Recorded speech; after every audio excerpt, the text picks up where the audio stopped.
Matthew chapter 14. John the Baptist beheaded. At that time Herod the Tetrarch heard the news about Jesus and said to his servants, "This is John the Baptist. He has risen from the dead, and that is why miraculous powers are at work in him." For when Herod had John arrested, he bound him and put him in prison because of Herodias, the wife of his brother Philip. For John had been saying to him, "It is not lawful for you to have her." Although Herod wanted to put him to death, he feared the crowd because they regarded John as a prophet. But when Herod's birthday came, the daughter of Herodias danced before them and pleased Herod so much that he promised with an oath to give her whatever she asked. Having been prompted by her mother, she said, "Give me here, on a platter, the head of John the Baptist." Although he was grieved, the king commanded it to be given because of his oath and because of his dinner guests.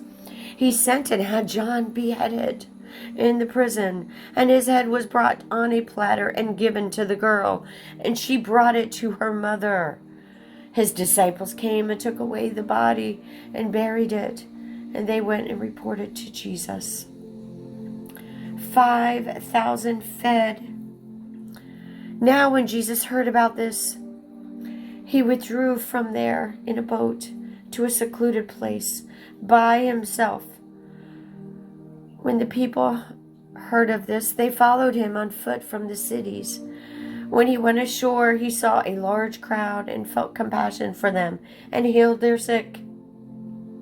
When it was evening, the disciples came to him and said, "This place is desolate, and the hour is already late.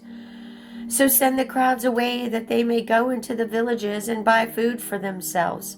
But Jesus said to them, "They do not need to go away. You give them something to eat." They said to him, "We have here only 5 loaves and 2 fish. And he said, "Bring them here to me." Ordering the people to sit down on the grass, he took the 5 loaves and 2 fish, and looking up toward heaven, he blessed the food, and breaking the loaves, he gave them to the disciples, and the disciples gave them to the crowds. And they all ate and were satisfied.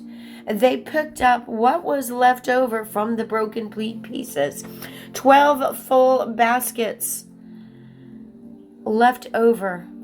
There were about 5,000 men who ate, besides women and children. Jesus walks on the water. Immediately he made the disciples get into the boat and go ahead of him to the other side, while he sent the crowds away. After he had sent the crowds away, he went up to the mountain by himself to pray. And when it was evening, he was there alone. But the boat was already a long distance away from the land, battered by the waves, for the wind was contrary. And in the 4th watch of the night he came to them, walking on the sea. When the disciples saw him walking on the sea, they were terrified and said, "It is a ghost."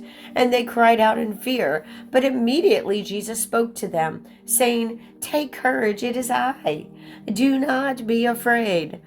Peter said to him, "Lord, if it is you, command me to come to you on the water."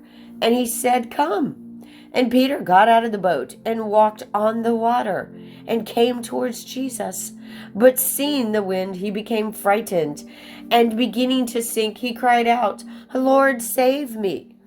Immediately Jesus stretched out his hand and took hold of him and said to him, "You of little faith, why did you doubt?"